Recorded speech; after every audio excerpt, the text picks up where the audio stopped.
Então vamos assentar e abrir a palavra de Deus lá em João, capítulo de número 4. Estamos naquela série de meditação de João, né? João 4, e vamos ler bastante versículos, do 1 até o 26. João 4, 1 a 26. Começando. Quando, pois, o Senhor Jesus veio a saber que os fariseus tinham ouvido dizer que ele, Jesus, fazia e batizava mais discípulos que João, se bem que Jesus mesmo não batizava, em si os seus discípulos, deixou a Judéia, retirando-se outra vez para a Galiléia. Era-lhe necessário atravessar a província de Samaria. Chegou, pois, a uma cidade samaritana chamada Sicar, perto das terras que Jacó dera a seu filho José. Estava ali a fonte de Jacó. Cansado de viagem, assentara-se Jesus junto à fonte por volta da hora sexta. Nisto veio uma mulher samaritana tirar água. Disse-lhe Jesus: dá-me de beber, pois seus discípulos tinham ido à cidade para comprar alimentos. Então lhe disse a mulher samaritana: como sendo tu judeu, pede de beber a mim, que sou mulher samaritana? Porque os judeus não se dão com os samaritanos.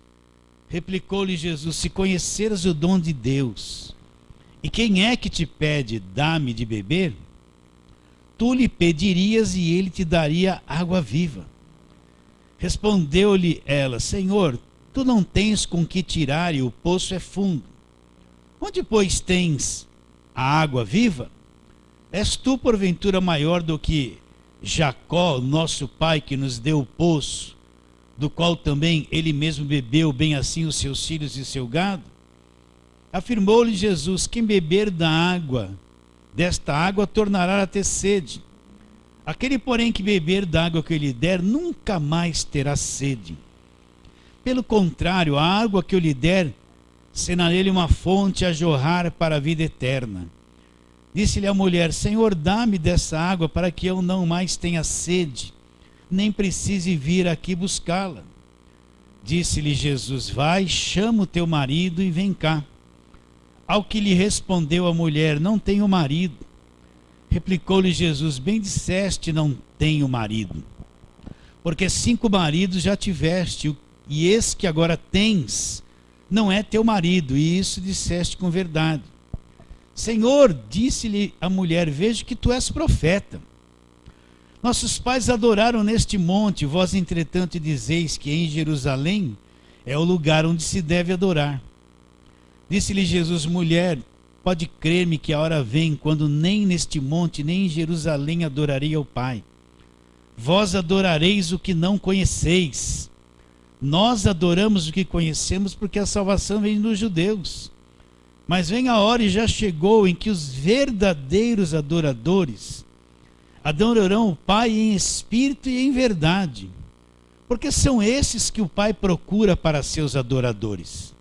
Deus é espírito, e importa que os seus adoradores o adorem em espírito e em verdade. Eu sei, respondeu a mulher, que há de vir o Messias, chamado Cristo. Quando ele vier, nos anunciará todas as coisas.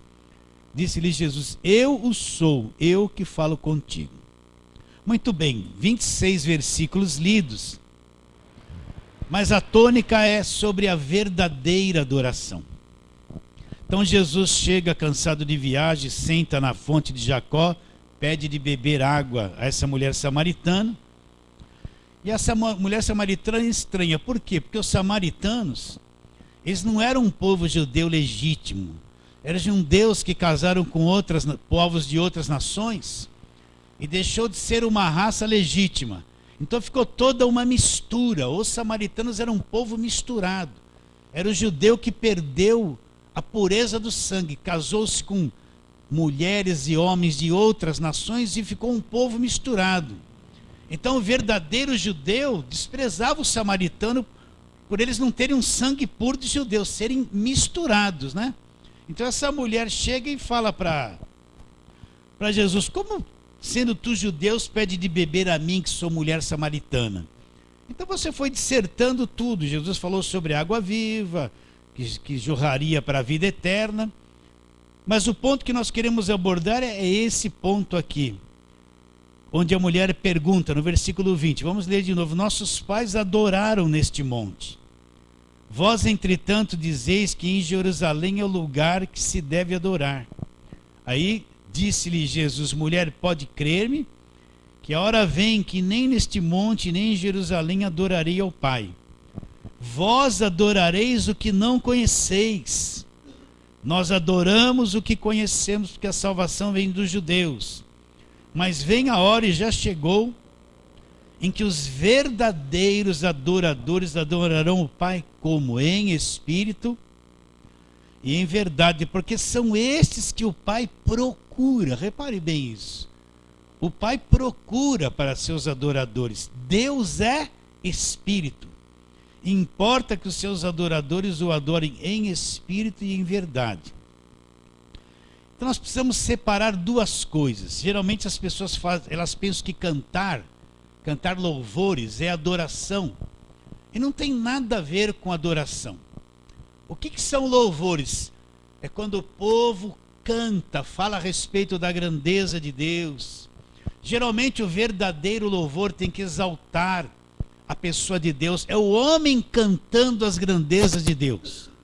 O falso louvor é o homem cantando para ele mesmo, que ele vai resolver as coisas, que ele vai ter vitória, que Deus vai dar...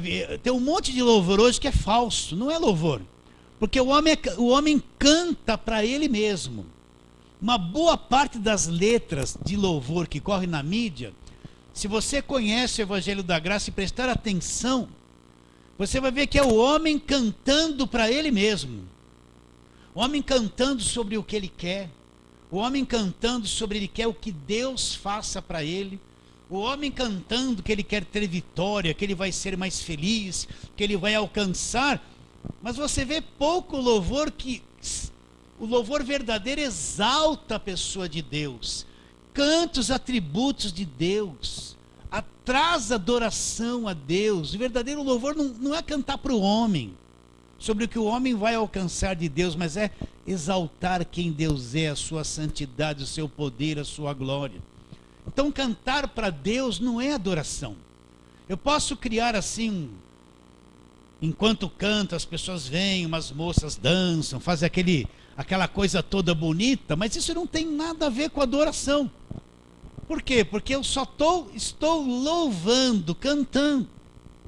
E o louvor, a gente vê que a maior parte das pessoas buscam satisfação própria no louvor.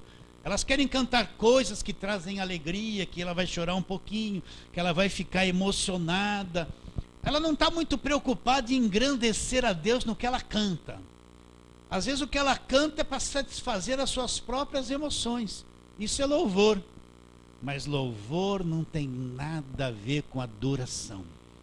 Louvor é cantar para Deus, exaltar a pessoa de Deus, os atributos de Deus, elevá-lo, engrandecê-lo através daquilo que você canta.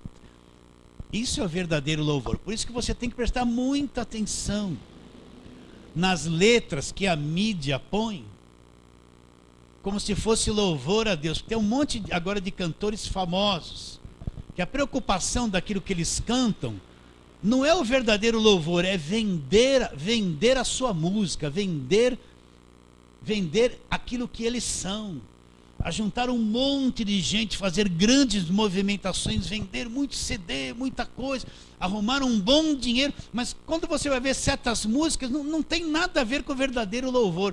São músicas mais humanas, que satisfazem a alma humana, que massageiam o ego humano, que mexe com as emoções, porque as pessoas gostam de chorar, de sentir coisas assim, não é? Vocês estão entendendo ou não? Então você tem que prestar atenção, né? Eu sempre falo essa daqui, que você já está cansado de ouvir. Todo mundo cantava quando estava no auge: quer vitória, vai chorando, geme e chora, né?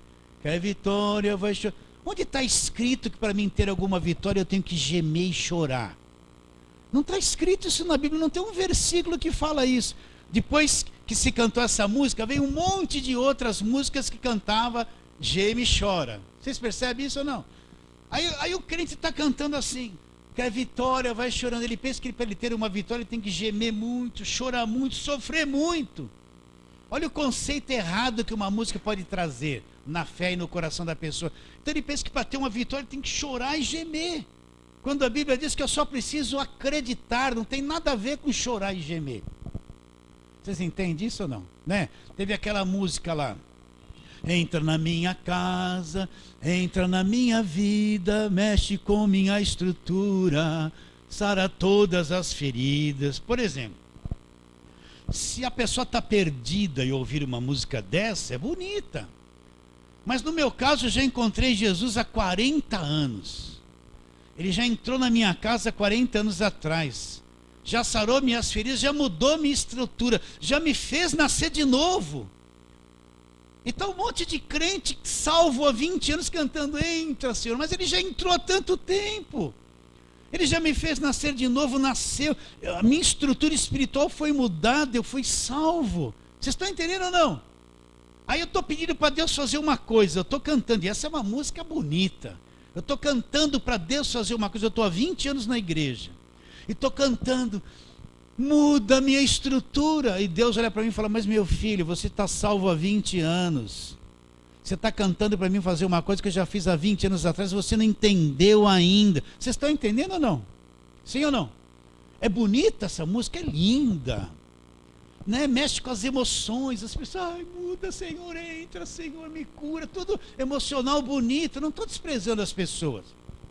Mas se você for olhar para a palavra de Deus, está assim, aquele que está em Cristo é uma nova criação. A estrutura já foi mudada. Então, eu não acredito na Bíblia, e como o louvor me influencia muito, eu fico crendo nessas frases. E essas frases se tornam mais poderosas na minha vida do que aquilo que está escrito. No fim, o que é que acontece? Eu estou crendo num monte de frases de música que não é o Evangelho, que não é a Escritura. E isso entrou dentro de mim. Então, quando a verdade vem, eu tenho uma oposição dentro de mim. Eu cantei tanto refrão que a vitória vai chorando, geme chora. A igreja cantou há anos, se canta isso.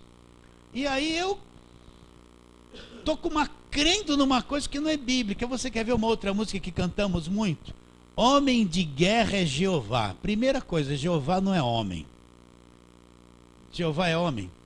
O que se encarnou foi Jesus Cristo. Vocês entendem ou não? Né? Entende? Homem de guerra é Jeová. Mas espera um pouquinho. Jeová não é homem. É o nome de Deus citado no Velho Testamento. E quem se humanizou foi o Filho Jesus Cristo. Então eu estou cantando um montão de coisa errada. Vocês entendem isso ou não? Eu cantava assim, vem com Josué lutar em Jericó, Jericó. Mas espera um pouquinho. As muralhas de Jericó já caíram há tanto tempo atrás. Jesus fez milagre em Jericó, ele curou o cego de Jericó, né? Ele fez tanto, Jericó se tornou um lugar possuído. Ninguém mais está lutando contra as muralhas de Jericó. Aquilo já caiu, nunca mais se levantou, mas eu fico cantando que eu vou fazer aquilo. Vou criando uma muralha na minha cabeça, quando menos espero eu estou vendo muralha que precisa ser caída, derrubada, de tanto que eu cantei uma música errada.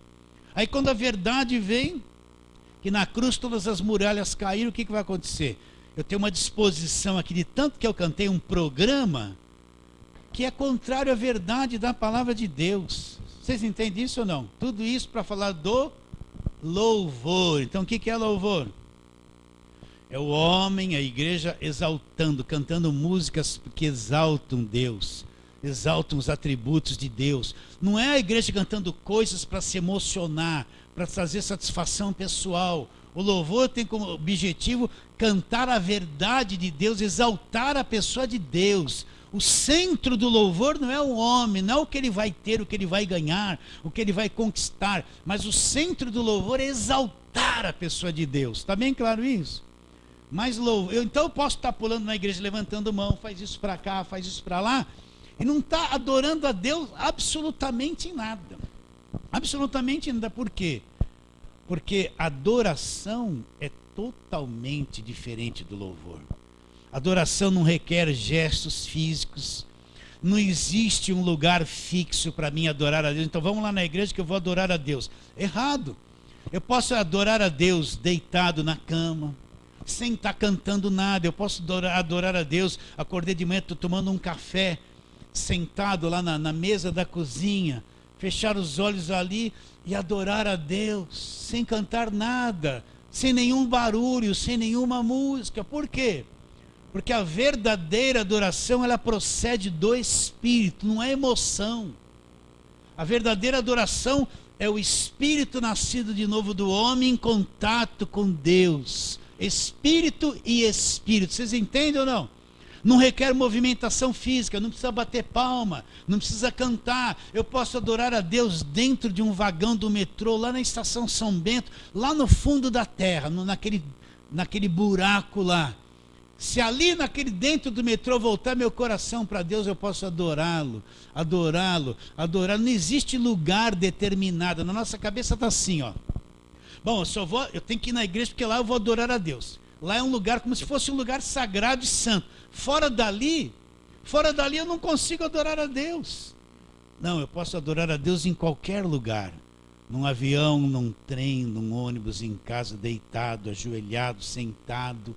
Não existe momento especial para mim adorar a Deus. Eu posso adorar a Deus em qualquer lugar, livre de qualquer coisa. Por quê? Porque eu nasci de novo. Está bem claro isso? Quem são os verdadeiros adoradores? Nós vamos responder aqui. Então vamos ler um pouquinho mais. Vamos caminhar na leitura.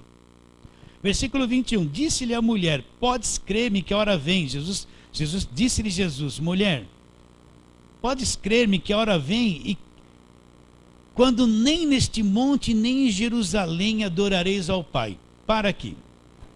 Quais lugares de adoração? Na mente deles, ou eles estavam lá no monte de Jacó, naquele monte que no passado, na velha aliança, eles tinham costume de adorar a Deus, ou eles tinham que estar dentro do templo de Jerusalém para adorar a Deus. Eles não tinham nenhum conhecimento que Deus pode ser adorado em qualquer lugar.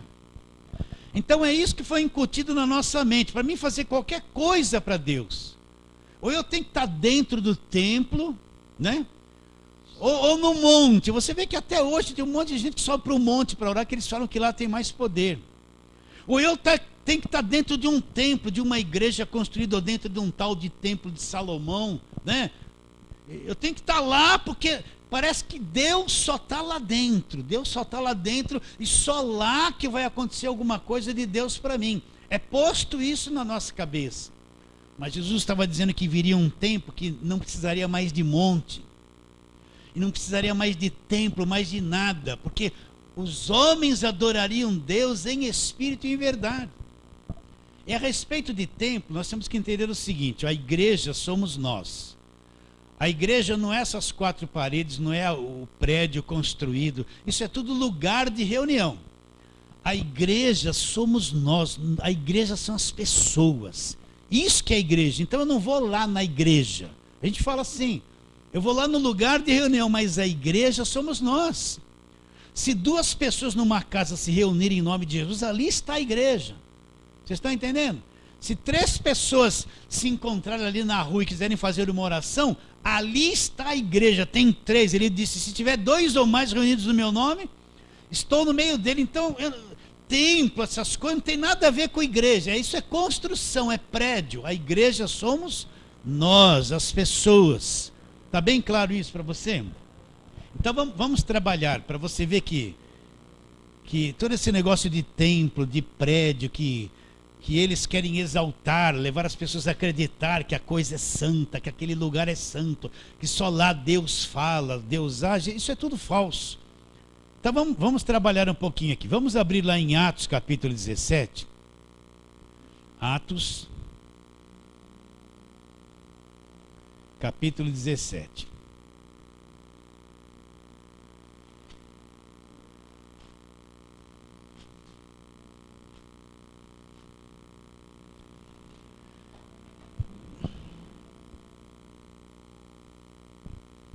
Vamos ler desde o 16, que Paulo está lá em Atenas. Ele encontrou lá aquele povo supersticioso que tinha um altar para cada deus, né? Então vamos ler. Atos 17, 16. Enquanto Paulo os esperava em Atenas, o seu espírito, repare bem, não era a alma de Paulo que se revoltava, era o espírito dele. O seu espírito se revoltava em face da idolatria dominante na cidade. Por isso dissertava na sinagoga entre os judeus e os gentios piedosos, também na praça todos os dias entre os que se encontravam ali. E alguns dos filósofos epicureus e estoicos contendiam com ele, havendo quem perguntasse: que quer dizer esse tagarela? E outros: parece pregador de deuses, de estranhos deuses, pois pregava Jesus e a ressurreição. O que Paulo pregava? Ele não pregava a prosperidade, como ganhar dinheiro. O que Paulo pregava no meio daquela gente? Qual campanha ele fazia? Ele pregava Jesus e a ressurreição. O que ele pregava? Jesus e a ressurreição. O que isso nos mostra? Hoje em dia tem igrejas que pregam tudo, menos Jesus Cristo e a ressurreição. Elas te pregam como ganhar dinheiro, como dar volta. Não, mas para você ganhar dinheiro, você tem que dar tudo que você tem. Para você ganhar alguma coisa, você tem que ficar na miséria, né? Até o que Deus te deu, você tem que... Eles pregam isso. Que não tem nada a ver, que é o falso evangelho. Então o que Paulo pregava? A Jesus e a ressurreição. Então, tomando consigo, levaram ao Areópago, dizendo: poderemos saber que nova doutrina é essa que ensinas, posto que nos trazes aos ouvidos coisas estranhas. Queremos saber o que vem a ser isso. Pois todos os de Atenas e os estrangeiros residentes de outra coisa não cuidavam senão de dizer ou ouvir as últimas novidades. Então Paulo, levantando-se no meio do Areópago, disse: senhores atenienses, em tudo vos vejo acentuadamente religiosos, porque passando e observando os objetos do vosso culto, encontrei também um altar no qual está escrito: ao Deus desconhecido. Pois esse que adorais sem conhecer é precisamente aquele que eu vos anuncio, o Deus que fez o mundo e tudo que neles existe, sendo ele Senhor do céu, da terra, não habita em santuário feito por mãos humanas. Parem um pouquinho. O que Paulo está dizendo? Que o verdadeiro Deus, o Criador dos céus e da terra, o Jesus Cristo que ressuscitou dos mortos, ele não habita em santuários, em templo feito por mãos humanas. Está bem claro isso na sua mente?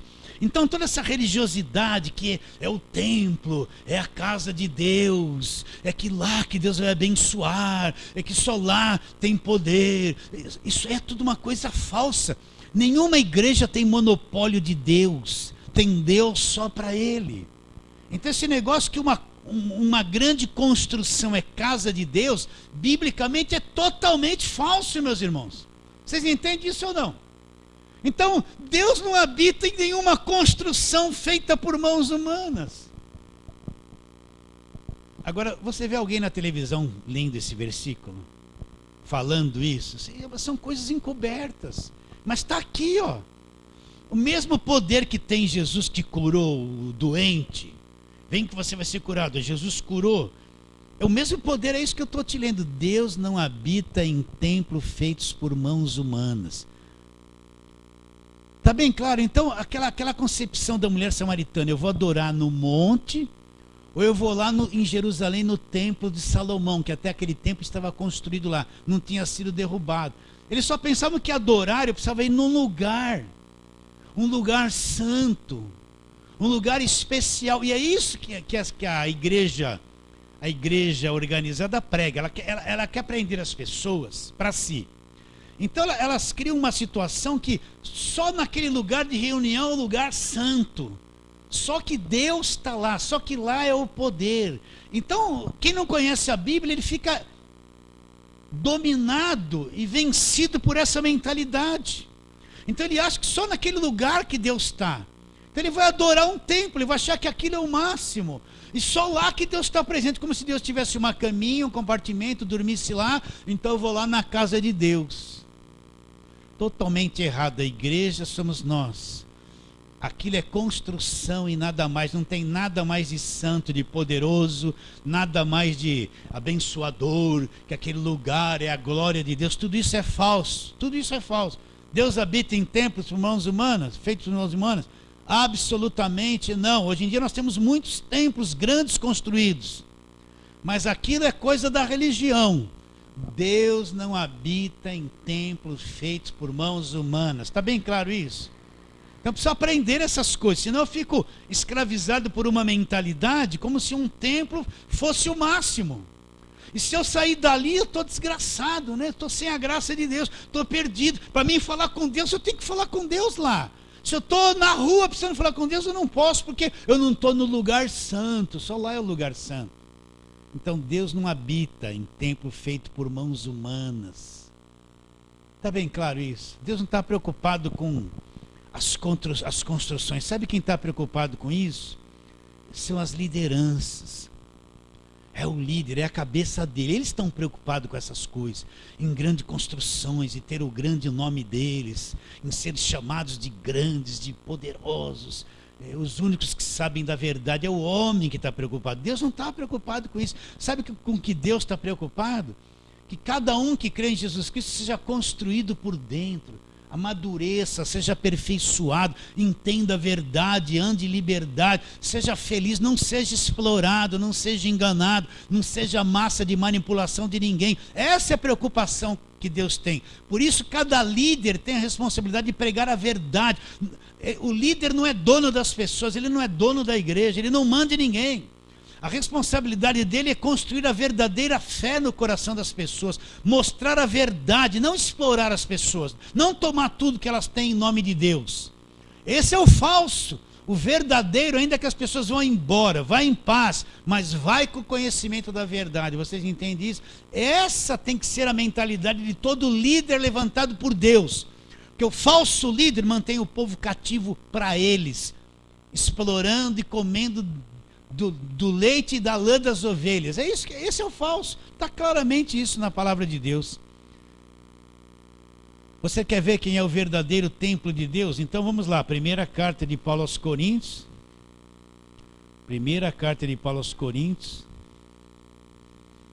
capítulo de número 3, né? Olha, leia e entenda isso. É tão diferente. Na velha aliança, o que era na velha aliança? Primeiro Deus fez o tabernáculo através de Moisés, depois Salomão construiu o templo de Salomão. Ali eles diziam que era o lugar da habitação de Deus. Na nova aliança mudou tudo, Deus deixou tudo isso de lado. O verdadeiro templo de Deus somos nós, somos pessoas. Olha que Paulo diz aqui, primeira carta de Paulo aos Coríntios, capítulo 3, 16 e 17. Ó. Não sabeis que sois santuário de Deus e que o Espírito de Deus habita em vós? Se alguém destruir o santuário de Deus, Deus o destruirá, porque o santuário de Deus que sois vós é o quê? Sagrado. Então, o que é o templo do Novo Testamento? Não é feito com pedra, areia, cimento, ferro. O templo na nova aliança são as pessoas, é você, vocês estão entendendo ou não? O templo somos nós. E onde é que se dá a adoração? Dentro do verdadeiro templo, dentro de você é a verdadeira adoração. Então esse conceito de que tem lugar santo, lugar melhor, lugar onde Deus habita, casa de Deus, ou é monte, ou é no templo, e só lá se adora, isso Jesus destruiu esse conceito. Isso era coisa da velha aliança, do Velho Testamento. No Novo Testamento, quem é o templo de Deus? Quem é a casa de Deus? É você. Somos nós. Então quando a gente se reúne, estamos juntos. Olha o templo de Deus, olha a casa de Deus viva. Na velha aliança tudo era de pedra, era morto. Mas na nova aliança o templo de Deus é um templo vivo, de pessoas vivas que adoram a Deus como em espírito e em verdade. Olha outra, capítulo 6 dessa primeira carta de Paulo aos Coríntios, capítulo 6. Vamos ler versículo 19. Olha o que ele diz, 19 e 20. Acaso não sabeis que o vosso corpo é o santuário? Outra tradução é o templo do Espírito Santo. Ah lá, onde está o Espírito Santo? Que está em vós. Onde está o Espírito Santo? Está em nós, dentro do templo. Quem é o templo? Somos nós. Então esse negócio de quarta-feira eu vou buscar o Espírito. Vou buscar, o que eu vou buscar se ele está dentro de mim? Na quarta eu busco o Espírito, na sexta eu tenho um diabo para ser expulso. Não é isso? Não é isso? A pessoa vai na quarta-feira, vou buscar o Espírito Santo, busca o Espírito Santo. Na sexta-feira está com a mão na cabeça, sai demônio dela mesmo. O Espírito Santo entrou na quarta, saiu de manhã na quinta, entrou o diabo, na sexta ela está lá na libertação, para sair o diabo dela. E é a vida inteira isso. Vocês entendem o que eu estou dizendo, queridos? Isso aqui, a verdade liberta a gente. A verdade liberta a gente. Vou ler 19 de novo. Acaso não sabeis que o vosso corpo é santuário do Espírito Santo? Onde está o Espírito Santo? Que está em vós, o qual tendes da parte de Deus, e que não sois de vós mesmos, porque fostes comprados por preço. Agora, pois, glorificai a Deus no vosso corpo. Então, qual era a mentalidade de adoração da mulher samaritana e de muitos os dias de hoje? Eu vou adorar no monte. Ou então eu vou no templo adorar a Deus, né? Então o que Jesus Cristo disse para ela? Vocês estão adorando o que vocês não sabem. Vocês estão adorando o que vocês não sabem. Vocês não sabem. Vocês estão fazendo uma coisa que vocês não sabem. E olha o que ele continua dizendo. Volta lá. Bom, nós estamos em Coríntios. Volta um pouquinho. Volta lá para João, onde nós estávamos.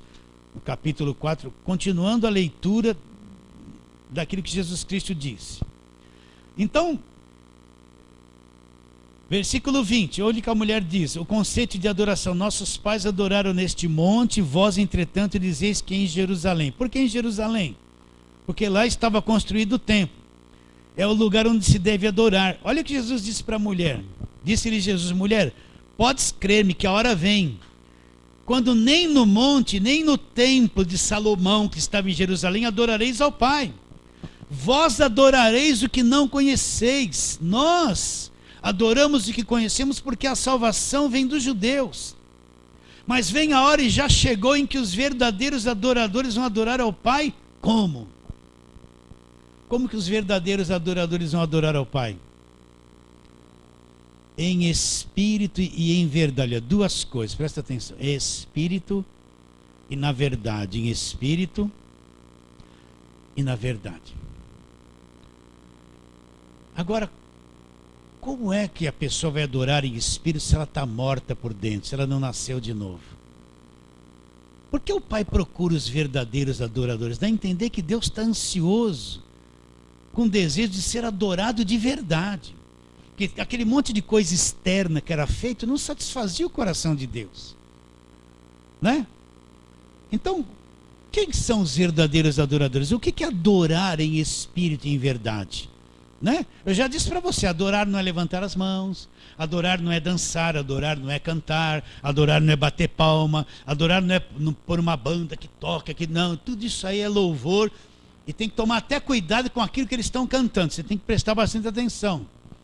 Adoração não é coisa externa, eu posso estar sentado, deitado, não tem postura física. Olha, isso é profundo, só por Deus.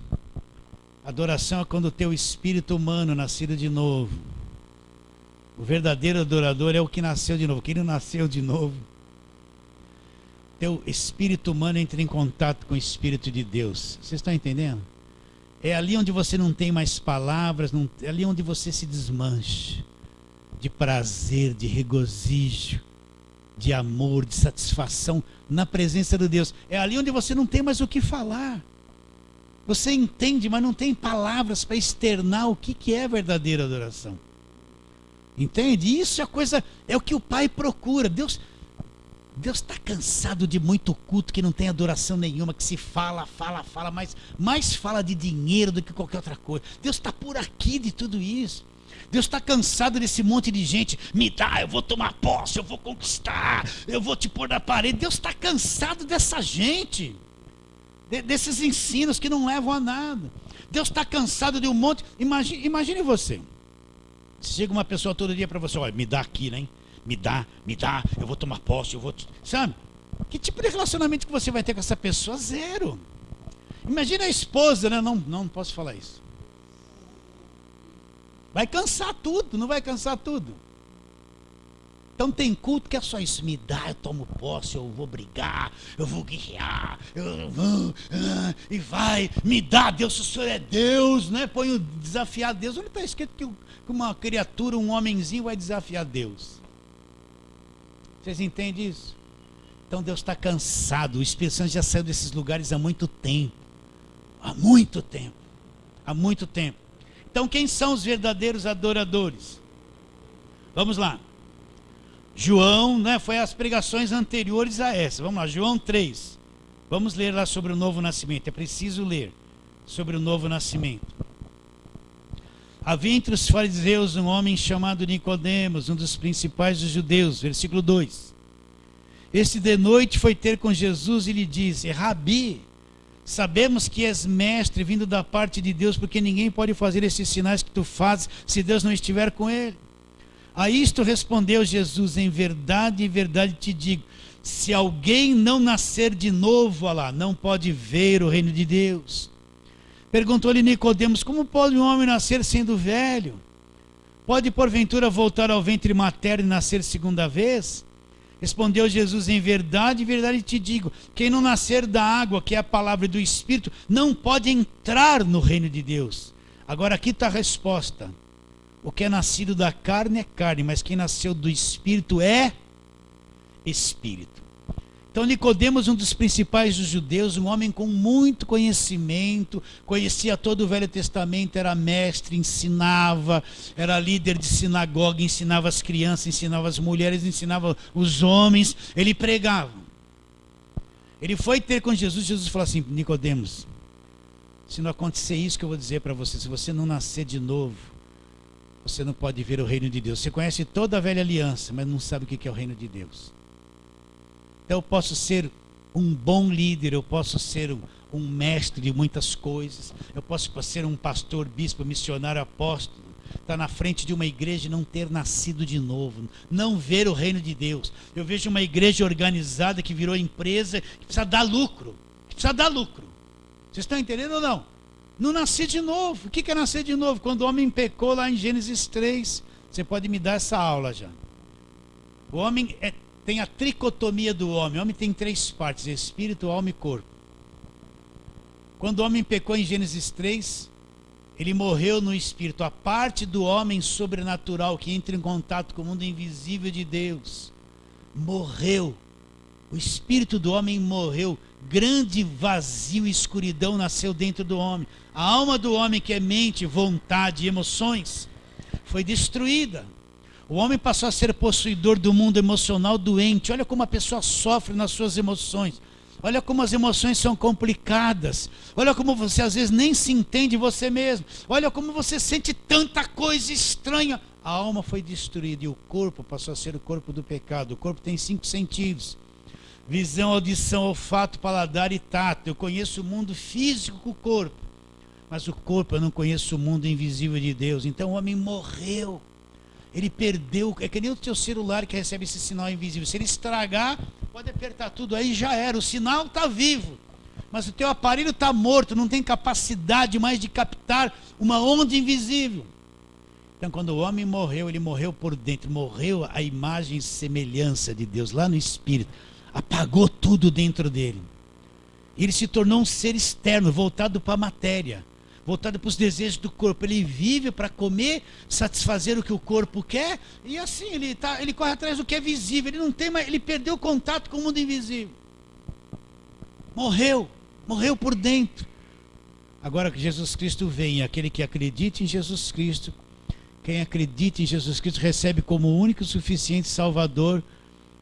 O Espírito Santo vem e faz ele nascer por dentro. Onde ele morreu, lá no Espírito, aquela parte dele que perdeu a capacidade de conhecer o mundo invisível, o Espírito Santo vem sobre ele e gera um novo espírito. Ele nasce por dentro. Ele descobre que Deus existe. Ele passa a ter uma compreensão de um mundo espiritual que ele não sabia nem que existia. Ele era religioso, ia na igreja, cumpria os rituais da igreja, fazia tudo, mas lá dentro ele era morto. Ele só tinha uma disciplina religiosa, externamente. Jesus Cristo disse para Nicodemos: se não acontecer isso com você, você não consegue ver o reino de Deus. Aquele que não nascer da palavra, que é a água, e do Espírito, não consegue entrar no reino de Deus. Não consegue entrar. Meus irmãos, eu posso estar dentro de uma igreja, gostar daquilo que se faz dentro da igreja, gostar do meu líder, ser dizimista, dar dinheiro, e ser uma pessoa morta por dentro, que não nasci de novo. As igrejas estão assim de gente, elas foram atraídas com isso. Vem que a tua vida vai mudar. Empresário, vem que você vai prosperar. Vem que você vai casar. Vem que você vai ter dinheiro. Vem que você traga aqui a carteira de trabalho, eu vou dar um banho de óleo que você vai ter emprego. Vem que eu vou te dar coisas. Então essa gente veio pela mídia, encheu as igrejas. Eles tiveram encontro com uma igreja, mas não tiveram encontro com Jesus Cristo de verdade. Não nasceram do alto. Não nasceram por dentro. Meus irmãos, não estão vivos lá no Espírito. Está bem claro isso? Está sim. Está sim de gente dentro das igrejas evangélicas que não nasceram de novo. Eles vieram através de carro, de casa, de dinheiro, de casamento. Elas vieram atrás daquele que falaram na televisão: vem aqui que Deus vai te dar tudo isso. Mas nunca encontraram Jesus Cristo, nunca se arrependeram, não sabem nem o que é arrependimento, uma mudança de mentalidade, arrependimento de todo o erro que fizeram no passado. Elas não sabem o que é isso. Não nasceram de novo. Aí no versículo 6, o que Jesus Cristo fala? Olha lá o versículo 6. O que é nascido da carne é carne. O que é nascido do Espírito, Espírito com letra maiúscula, está se referindo ao Espírito Santo. O que é nascido do Espírito, com letra maiúscula, nasceu do Espírito Santo, ele é Espírito. Então o que é? O primeiro nascimento, nós nascemos, temos um corpo de carne, nós somos carne. Mas aquele que recebeu Jesus como único e suficiente Salvador, que crê nele, como diz a Escritura. Então, vou ler João capítulo 1, nós já lemos isso, mas vamos lá. João 1, o que diz? Versículo 12. Mas a todos quantos o receberam, deu-lhes o poder de serem feitos o que? Filhos de Deus.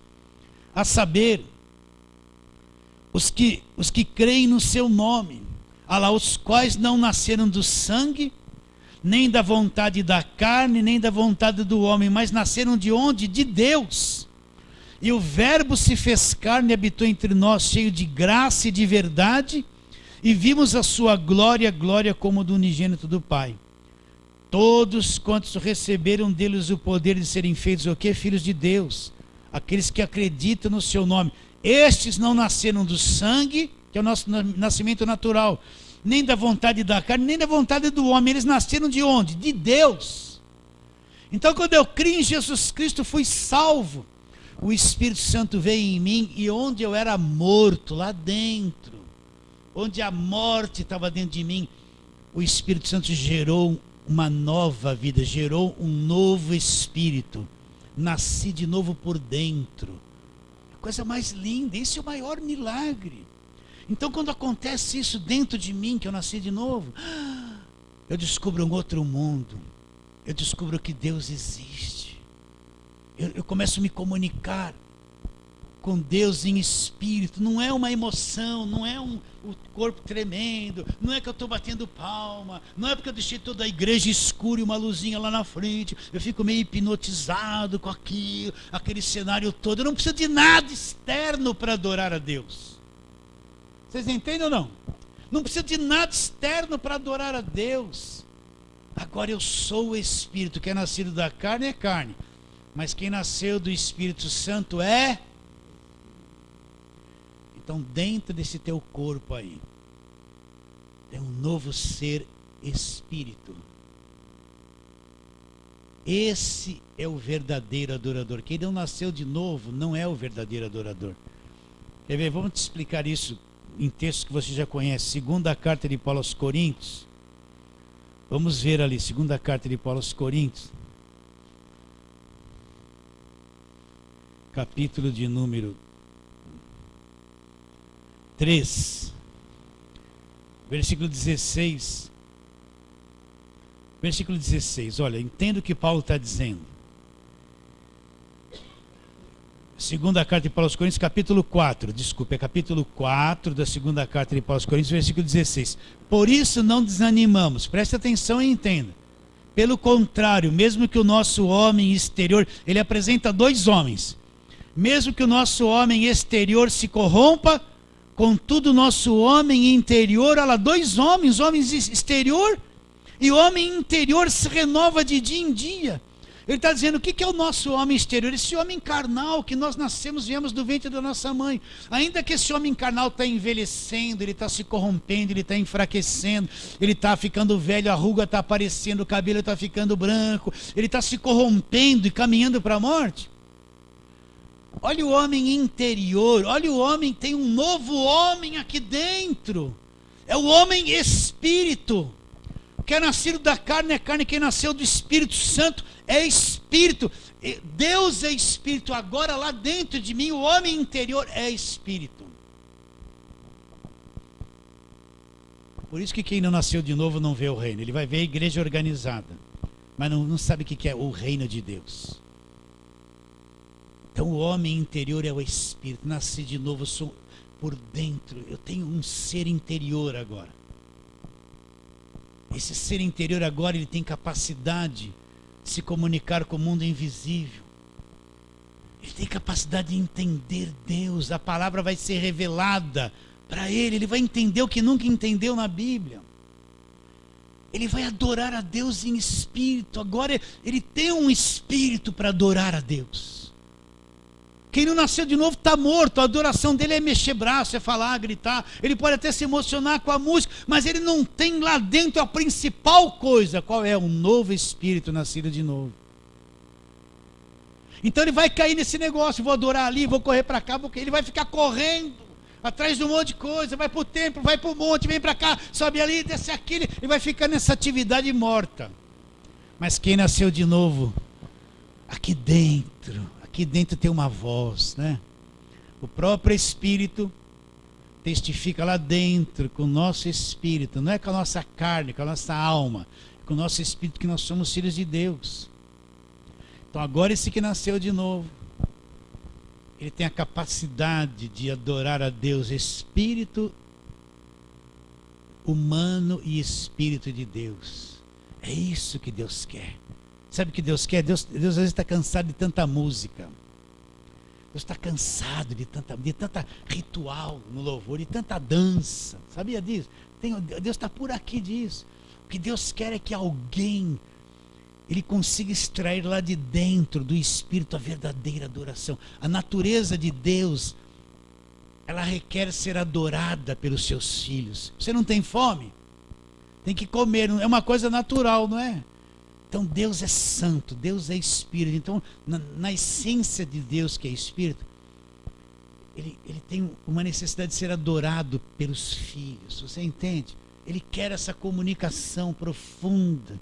E quando o verdadeiro adorador adora a Deus, então Deus se satisfaz com a adoração. Sabe, é na adoração que a palavra se abre. É na adoração que eu posso ter intimidade com Deus, conheço Deus no profundo, né? Que nem o pentecostal fala, no profundo, né? E só fica na carne. Vocês entendem ou não? É isso que Deus quer. O que mais agrada a Deus quando eu paro um pouquinho em qualquer lugar, né? E adoro a Deus. Adoro a Deus. Adorar não é ficar, me dá isso, me dá aquilo, me dá aquilo. Eu determino, eu exijo. Não é nada disso. Isso é coisa humana. Adorar é quando eu estou em contato com o Espírito de Deus e já perdi, não tem um vocabulário. Não tem um vocabulário em português que eu possa falar e expressar a grandeza do momento que eu estou tendo no meu espírito com meu Pai. E isso não requer lugar, não precisa templo, não precisa monte, não precisa nada. Em qualquer lugar eu posso praticar isso. Agora você quer ser profundo nisso? Se você todo dia pegar um tempinho da sua vida, que nós não fazemos isso quase, ficar em silêncio, sozinho, você e Deus, e só assim: Deus, eu te adoro profundamente, eu te amo. Fique em silêncio, vai descobrindo o que é adoração. Deus, eu te adoro, eu te amo, minha vida te pertence. Deixa, Deus vai extrair de você a verdadeira adoração, e você vai conhecer Deus por revelação. Vocês estão entendendo? A palavra vai ficar viva dentro de você. Um monte de véu religioso que estava na nossa cabeça do passado, cai tudo. Você vai enxergar o Cristo vivo, verdadeiro, um ser sobrenatural. Um ser sobrenatural que não está no sal, que não está na porta de madeira, que não está no véu, que não está na agorada, que não está no sabão ungido, que não está na bala, que não está na rosa, que não está no óleo, que não está nessas coisas, que tudo isso é morto. E quando isso começar a acontecer com você, sabe o que vai acontecer? Você vai ficar apaixonado por Ele, satisfeito por um montão de coisas que você estava assim: me dá, Deus, eu vou tomar posse. Você vai falar: aí, eu estava correndo atrás do vento e não sabia.